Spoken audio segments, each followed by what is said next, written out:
I've got a partner for this video, but he's bored already, which is probably not a good sign. Just checking my hair. Yeah, that looks as awful as usual.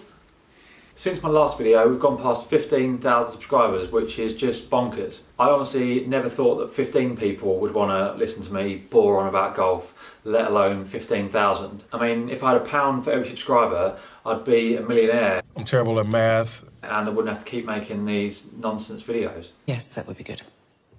I am joking, of course, but seriously, thank you so much for the support. I know I'm not the most natural presenter in the world. I'd say that's an understatement. And I always feel awkward about asking people to subscribe and that kind of stuff, but it genuinely does mean a hell of a lot to me that there are people watching the videos who are kind of along for the ride with me as I sort of bumble my way along through golf and try and get to scratch. Now my next video is going to be a Q&A, so if you've got any questions about anything at all, whether it's do I know I'm going bald? Yes, I do. Or have I got a Mollywood poster above my bed? Bet I do. Just put your question in the comments thing down below and I will answer it in the next video. Enjoying this, aren't you, mate? This is a lot of fun.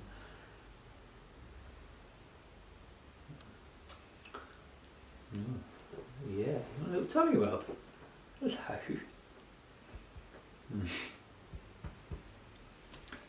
Any questions for Simba? He'll also be fielding them in the next video. I shouldn't have said that because I've now realised that he is already a million times more interested than me, so he'll probably get loads of questions and I'll get none. Speaking of comments, I haven't really been able to keep up to date with them all over the last few weeks. I've been really busy, and obviously I was at the Ryder Cup, and then I went to Northern Ireland and played Castle Rock, Port Stewart and Port Rush, which was amazing. But I have been reading all the comments, and in the next, well, as soon as I can, I will go back, catch up with them all and reply to as many as I can. Anyway, this video, a few people have been asking for a kind of update on my golf. Obviously we're at the end of the season now, so people want to know kind of how my season's gone, what's happened to my handicap and that kind of stuff. Now, I know that this sort of video is not going to get, you know, thousands and thousands of views, but ultimately, you know, I started this channel to kind of document my journey from 10 handicapper to scratch, so I think it is important that I do kind of stick to a bit of that and at least keep people up to date if they are interested on that journey. Now, I'm not going to talk you through every single competition that I've played this year. You know, on the 3rd of May I played in a medal, and off the first tee I hit driver. I hit that into the right hand rough where I took a 6-iron, because, you know, that would be even more boring than my normal videos. That's not possible. So, as a kind of general roundup, I've played 27 qualifying comps this year. The best I've done in one of those was a 71 back in May. That was my best comp round to date. That came in the middle of what was quite a good spell, so my handicap was coming down pretty quickly at that stage. So I started the season on 5.5, a couple of sort of comps to sort of get me into it where I just hit buffer. And then, yeah, quite early on in the season, I went from 5.5 to 4.1 in the space of a few weeks. So yeah, everything was going well, I was playing well, my handicap had got down to the lowest it had ever been. I had a couple more sort of solid rounds after that, and then everything went a bit horribly wrong. So exactly 3 weeks after that best competition round of the year, 71, I had my worst, which was an 87. I mean, it was a pretty miserable day all in all, but it really kind of wrapped up in lovely fashion on the 18th, where I lost the ball with my second shot. It's a par 5, so then I had to go back, obviously drop one, and then eventually got onto the green and 4-putted for a 9, which is always really good when there's like 20 people out the front of the clubhouse watching you. What is he doing? Yeah, I had a pretty sort of grim period, which I've spoken about in previous videos, for a little while around there, where I was just hitting everything horribly and my handicap went back up almost as quickly as it had come down. So it went from 4.1 up to 5.1 at one stage. Since then I've shot between 75 and 79 in pretty much every comp, so most of the time I've been in buffer, so my handicap hasn't changed.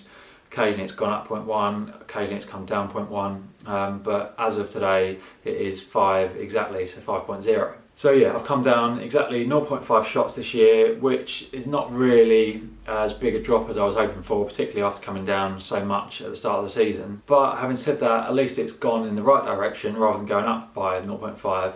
And, you know, by August last year, I'd actually quit golf. So I'm obviously doing better this year than I was last year. It's weird, isn't it? If you'd said to me a couple of years ago that you can be a golfer who breaks 80 pretty much every time you go out, normally shoots kind of mid-70s and occasionally has around sort of close to level par or even under par, I'd have been absolutely ecstatic with that idea.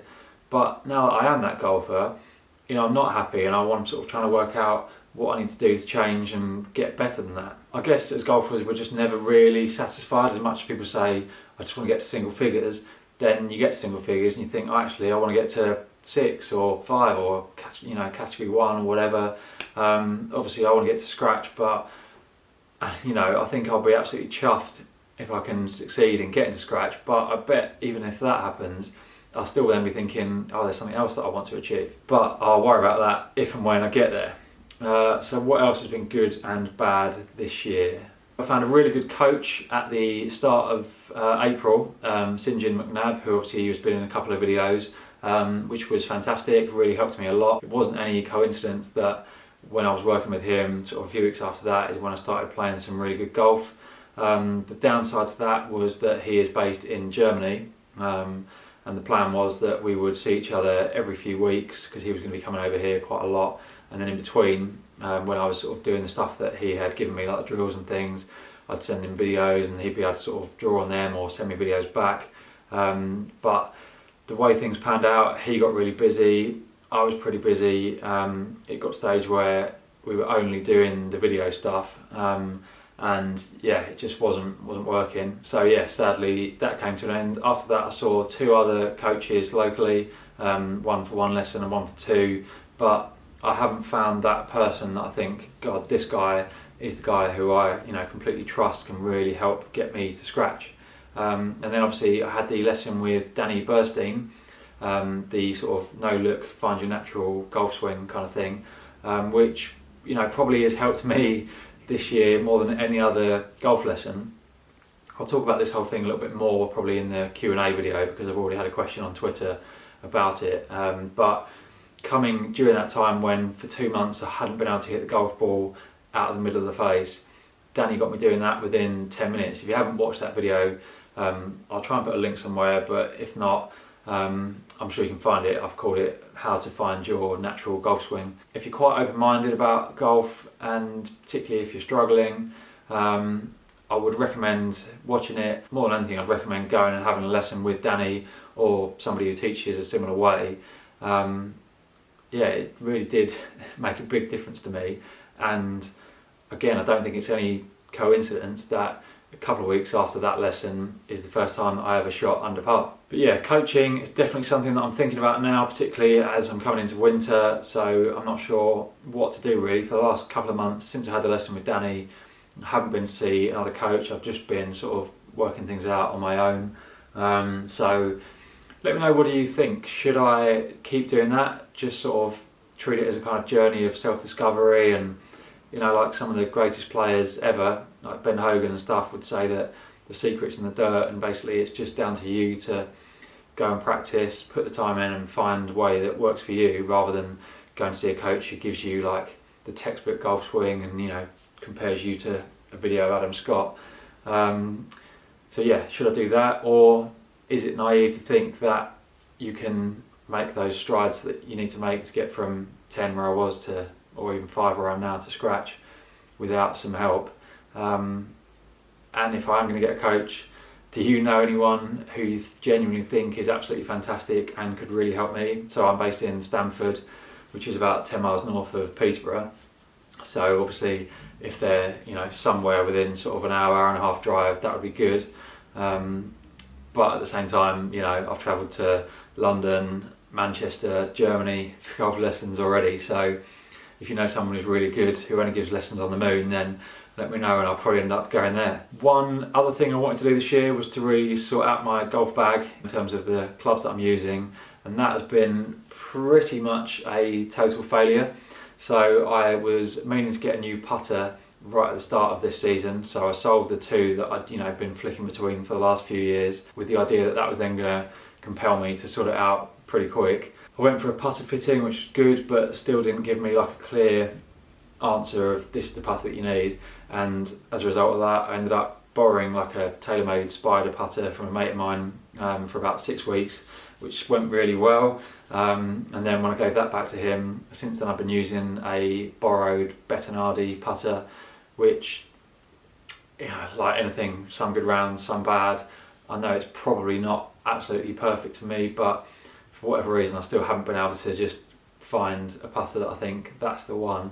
And it's been a similar story with irons really. So if you watch my Should a 5 handicap use blades video, you'll know that I've been thinking about switching my irons for a good few years and still haven't been able to do it. I mean, it's madness. I've got money in an envelope in my desk, which I put aside from when I sold the putters and from the last sort of Christmas and birthday that I had. I sound about 6 years old, don't I? I've got my Christmas money in an envelope for a special occasion. So yeah, but for whatever reason, I find it quite hard to take the plunge unless I'm pretty confident that what I'm buying is the right thing. And yeah, I just haven't been able to work out what exactly it is that I need. Although I am going to pick up my mate's set of Mizuno MP18 irons to use for a couple of weeks. So hopefully that will finally help me make the decision on whether I should get a set of those. I did get a new 2-iron, Callaway X-Forged UT, I think it's called, which I got fitted for at Custom Lab Golf, and that is brilliant. I absolutely love it. Although, if anything, it probably goes a little bit further than I sometimes want it to. So I got it to kind of replace my 3-iron, but there's almost quite a big gap now between my 4-iron and my 2-iron. So I'm thinking about putting the 3-iron back in, keeping the 2-iron in there, but just sort of plug those gaps, and then taking out my 54-degree wedge. So I just have a 50 and a 58, and I think, you know, I'll be quite happy just using my sort of 50-degree for sort of knockdown shots from between like 115 and then sort of 80-85 yards where I'd hit my 58. Is that really boring? Does anybody care? Don't know. Probably not. No. Oh, he's asleep.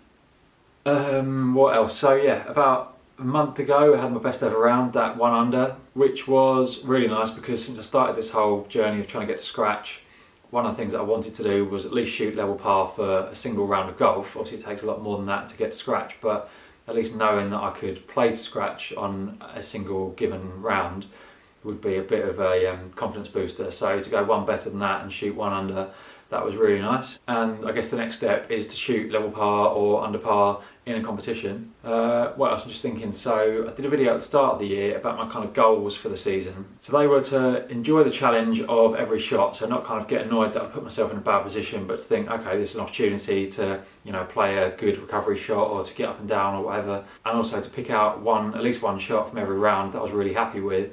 And a couple of things that I'd done well from the round. So I created a kind of Google document with exactly that. So after every round I'd put down like the date and what I scored, but the more important thing was 2 things that I felt I'd done well and 1 shot that, you know, I thought was really, really good. And I stuck to that quite well. When I was playing really badly and I was in sort of, you know, a bit of a negative mindset, probably missed a few rounds during that time, but yeah, by and large I've had a pretty good go at it, and it's something that I think that I will continue to do next season.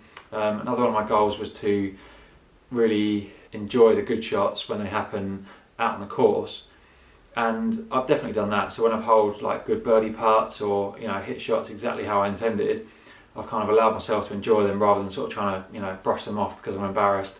And same when I've had really good rounds, I've sort of said to myself afterwards, like, you know, fair play, you've done well there.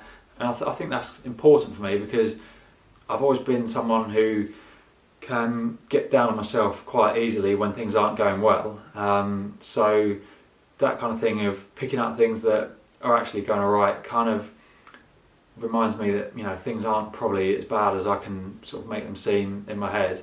And making the most of the good times means that when you then go through a bad patch, because every golfer in the world, you know, even the best players in the world go through good and bad patches, but yeah, sort of enjoying the good ones makes the bad ones feel like they're not lasting as long, and you can remember, you know, actually it was only a few weeks ago that I had that brilliant round, and, you know, it might only be another couple of days until the next one.